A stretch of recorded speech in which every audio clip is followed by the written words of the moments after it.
네, 우리 함께 봉독한 오늘 본문 말씀을 통해서 무가치하다는 것이라고 하는 제목으로 말씀 함께 나누고자 합니다. 여러분, 이 목회자나 이 교회 지도자가 감당해야 될 역할은 한두 가지가 아닙니다. 정말 다양한 많은 일들을 하죠. 말씀과 기도로 전념하기도 하고, 또 목양과 이 돌봄을 통해서 이 성도들의 신앙의 여정을 돕기도 하고요. 또 위로하고 치유하는 역할을 하게 되어집니다. 또 교회 비전을 세우기도 하고, 이 성도들 안에 이 잠재되어진 리더들을 발굴을 해서 사역에 헌신할 수 있도록 돕는 역할을 합니다. 그리고 또 많은 역할을 합니다. 전도, 선교, 훈련, 제자 양육 등등 많은 일들을 하게 되어지죠. 그러나 여러분, 그 중에 성도를 위해서 기도하는 것, 그리고 예배하는 것을 여러분 빼놓을 수는 없는 겁니다. 우리가 기도해야 되는 것, 그리고 예배해야 되는 것, 이걸 위해서 이 목회자나 교회 지도자들이 서 있는 것입니다. 여러분, 이것은 예레미야 시대에 이 제사장이나 선지자들도 마찬가지였을 겁니다. 그런데 하나님은 예레미야에게 뭐라고 지금 오늘 본문에 말씀하세요? 백성들을 위해서 기도하지 말라는 겁니다. 제사도 필요 없다고 지금 말씀하고 계시는 것을 보게 되어집니다. 여러분, 가장 중요한 가치가 여기 있는데 이걸 지금 다 무가치하다고 지금 하나님이 말씀하시는 거예요. 하나님은 예레미야에게 유다 백성을 위해서 기도하지 말라고 명하십니다. 그것도 오늘 본문에 보니까 기도하지 말라, 부르짖어 구하지 말라, 간구하지 말라, 이 세 번이나 반복해서 말씀하시면서 듣지 않겠다고 하십니다. 자, 이렇게 하나님께서 말씀하시는 이유가 여러분 어디에 있습니까? 바로 유다 백성 가운데 이 만연해 있는 우상 숭배 때문에 지금 이렇게 말씀하시는 겁니다.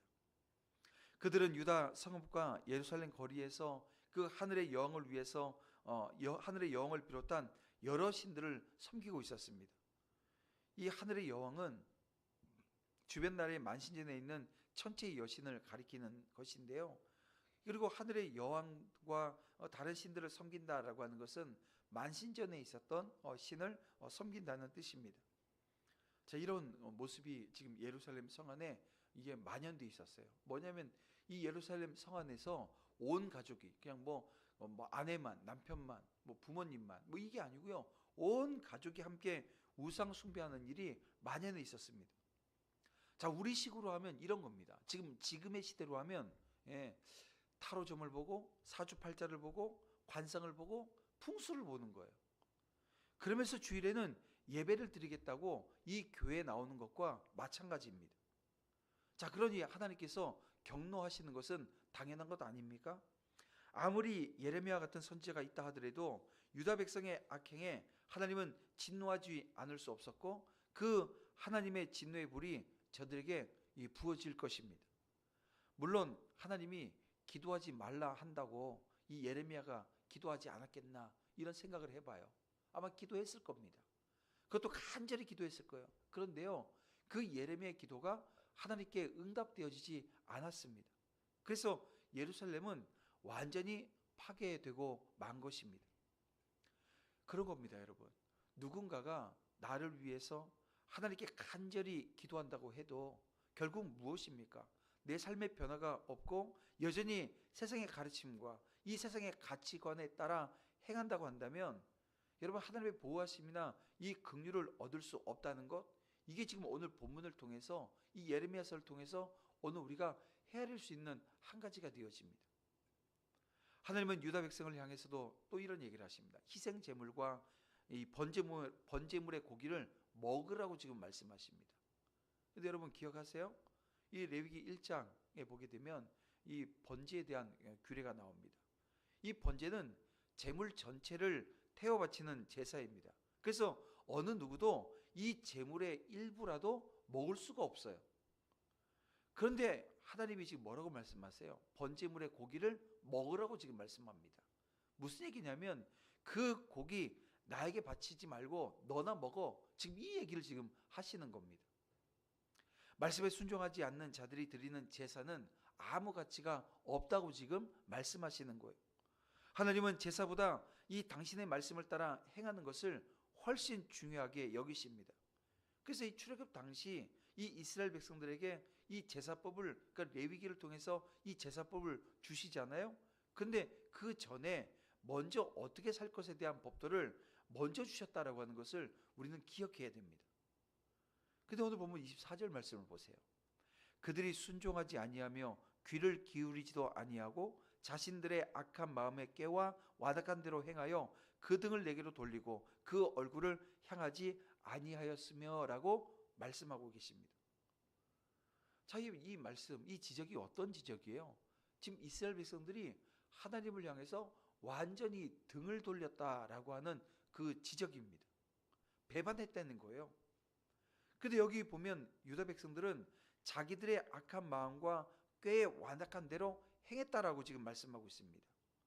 여러분, 이것은 23절에 있는 말씀, 너희는 내가 명령한 모든 길을 걸어가라 라고 하는 이 23절의 하나님의 말씀과 이 전적으로 대비되어지는 말씀 아닙니까? 즉 하나님은 유다 백성들과 그 선민 언약을 체결하고 그들에게 이 당신의 백성으로서 당신이 명하신 길을 걸어갈 것을 지시했죠. 근데 유다 백성들은 그 명령을 듣지 아니하고 자신의 길로 간 겁니다. 그래서 우리가 그 열왕기서를 보면서 제가 이제 말씀드렸던 성경 역사 일독을 하면서 그 길에 대한 얘기를 말씀드린 적이 있어요. 어떤 길이냐면 다윗의 길, 그리고 여로보암의 길이에요. 하나님께서 이 다윗의 길로 행하지 않았다, 그리고 여로보암의 길로 행했다라고 하는 말씀을 계속해서 반복해서 말씀합니다. 그러면서 이 북이스라엘에 있었던 왕들, 그 왕들은요 거의 수명의 왕이 있지만 그들은 한 명도 다윗의 길을 가지 않아요. 다 여로보암의 길로 행했다고 성경은 기록하고 있습니다. 남유다의 왕들도요 그 평가를 받았던 왕들이 있을 정도니까요. 하나님의 이처럼 이 유다 백성들이 당신의 길을 버리고 자신의 길로 행한 것에 대해서 이 자신들의 마음의 깨와 완악한 대로 행한 것이라고 오늘 성경 24절에 평가하고 계십니다. 근데 이게 틀림없는 사실이거든요. 여러분, 인간의 마음은 심히 부패하고 근본적으로 악합니다. 따라서 인간이 자신의 길로 행하는 것은 악한 마음의 씨와 완악한 대로 행하는 것을 의미하는 겁니다. 또 하나님은 유다 백성들이 자신의 길로 행한 것에 대해서 하나님에 대해서 그 등과 얼굴을 돌린 것이라고 말씀하고 있습니다. 이게 무슨 말이냐 하면, 여러분, 그 하나님은 이스라엘 자손들에게 이 당시의 그 정치 제도로 보면 그 왕과 같은 신분이에요. 그러니까 하나님은 이스라엘 백성들을 다스리는 왕이십니다. 그리고 그들에게 왕이 있어요. 근데 이 왕은요 하나님께서 그 대신 세워놓은 대리 통치자입니다. 그래서 이 하나님 고대 사회에서 누구도 왕 앞에 등을 보일 수는 없거든요. 따라서 왕의 등을 보인다라고 하는 것은 적극적으로 왕에게 반기를 드는 것과 같은 겁니다. 그래서 여기서 나타나는 의미가 그런 의미를 지금 이야기하는 겁니다. 즉 그들은 하나님을 적극적으로 배반했다라고 지금 말씀하는 거예요. 아마 유다 백성들이 그럴 거예요. 아니, 우리는 하나님께 배반한 적이 없는데 이거 정말 부당한 말씀이라고 항명할지 모르겠습니다. 자신들은 하나님을 적극적으로 배반한 일이 없다고 부인할 거라는 거예요. 왜냐하면 이런 거죠. 지금 이들이 아까도 얘기했지만 그 만시전에 있는 신들을 섬기고 있었으면서도 주일이 되어지면 어떻게 되는 거예요? 제사 드렸다는 거예요. 예배 드렸다는 거예요. 이거 제사 드리는 것을 중단한 일이 없고 자기들이 하나님의 백성이 아니라고 말한 적도 없을 거라는 겁니다. 하지만 하나님은 자신의 길로 간 유다 백성들을 지금 뭐라고 말씀하시냐면 아주 적극적으로 하나님을 향해 배반했다라고 규정하는 겁니다. 여러분, 하나님을 향해 대적하고 하나님을 부인하고 욕해야만 하나님을 적극적으로 배반한 것이 아니라는 거예요. 하나님이 명하신 길이 아닌 자신의 생각을 따르고 그 길을 고집하는 것 자체가 하나님을 향해서 아주 적극적으로 배반하는 행위라고 지금 하나님은 말씀하는 겁니다. 그렇습니다. 우리가 이 자신의 길을 가는 것은 단순히 하나님의 길을 포기하는 수준에 그치는 것이 아니고요.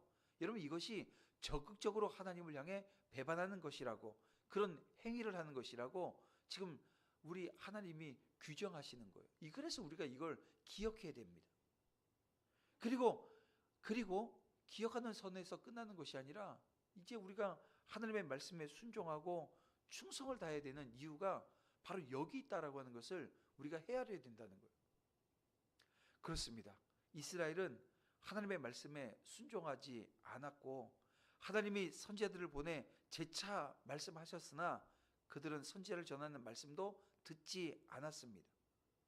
오히려 어떻게 보면 지금 이 당시 예레미야 당시 있는 이 유다 백성들은요, 그들의 조상들이 지은 죄보다 훨씬 큰 죄를 지금 더하고 있고 더 악한 모습을 가지고 있다 말하지 않을 수 없는 겁니다. 그런 겁니다. 앞으로도 이 선지자가 아무리 외친다고 해도 그들은 듣지 않을 것이 분명합니다. 이스라엘이 하나님의 말씀을 듣지 않기에 하나님은 이스라엘의 기도를 듣지 않으시고 예배도 받지 않으실 것입니다. 여러분, 성전은 만민이 기도하는 기도의 집이고 하나님께 제사를 드리는 곳인데, 예배 드리는 곳인데 하나님이 기도하지 말라 하시고 이 제물은 너희나 먹으라 말씀하시니 여러분, 성전은 이제 존재해야 될 이유가 없는 것입니다. 존재 이유를 상실해 버린 거예요. 성전이 있는 이 예루살렘이 멸망할 수밖에 없는 겁니다. 여러분, 하나님께서 이 예루살렘이라고 하는 이곳을, 이 성을 남겨두신 이유가 어디 있습니까? 보존하신 이유가 어디 있습니까? 그곳이 하나님이 임재하시는 곳, 이 상징적인 처소인데요, 하나님이 안 계신 곳이 없잖아요. 어디든 계시는 곳입니다. 우리가 어디서 엎드리면 기도 하나님께서 듣지 않으세요? 다 들으세요. 그럼에도 불구하고 이곳을 세워놓은 곳은 이곳이 하나님을 만나는 그 상징적인 곳이기 때문에 그렇습니다. 그런데 더 이상 이곳을 놔둬야 될 이유가 없으신 거예요. 기도를 해도 기도를 듣지 않으시겠다. 예배를, 이 제사를 드려도 제사를 받지 않으시겠다 말씀하시는 것은 이제 이곳의 존재 이유 상실해버린 겁니다. 사랑하는 성도 여러분, 하나님의 말씀에 순종하지 않는다면 하나님께 드리는 예배나 또 기도는 아무런 의미가 없는 거죠. 하나님의 말씀과 상관없이 살면서 이 뻔뻔하게 기도를 들어달라고, 예배를 받아달라고 하는 이들에게 하나님이 이런 말씀을 하시는 거예요. 기도하지 말라. 그냥 헌금 네가 다 갖다 써라. 지금 이렇게 말씀하실지 모른다는 겁니다. 그래서 오늘 우리는 사실 이 본문의 말씀이 얼마나 무겁게 우리에게 다가오는지 다시 한번 기억하고, 오늘 우리의 삶의 자리, 그래서 오늘 우리의 삶의 자리가 정결해야 되고 거룩해야 되는데, 우리가 지금 살아가는 그 삶의 자리에서 하나님께서 주시는 기준이 이제 생기는 거잖아요. 그래서 이 기준을 잘 살펴서 내 삶에 연약하고 또 어그러진 그런 모습들은 없는지, 또 바로 바로 세우고 회복시켜야 될 것은 없는지. 왜냐하면 사명 앞에 다시 서기 위해서 이런 점검의 자리가 오늘 우리에게 필요한 겁니다. 하나님의 말씀을 귀하게 여기는 성도의 기도, 우리 하나님이 기뻐하신다는 것을 다시 한번 마음에 새기시길 바랍니다. 그리고 순종하려고 애쓰는 성도들의 예배를 통해서 큰 영광 받으신다는 것도 여러분 명심하세요.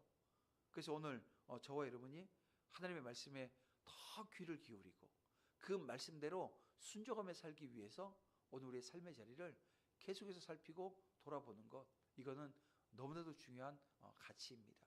그 은혜의 자리에 함께 서기 위해서 오늘 하루 온전한 예배 하나님 앞에 올려드릴 수 있도록 여러분 다시 한번 기도하시고 작정하시고 하나님 앞에 간절히 나아가는 하루의 삶이 되어지기를 주님의 이름으로 축원함을 드립니다.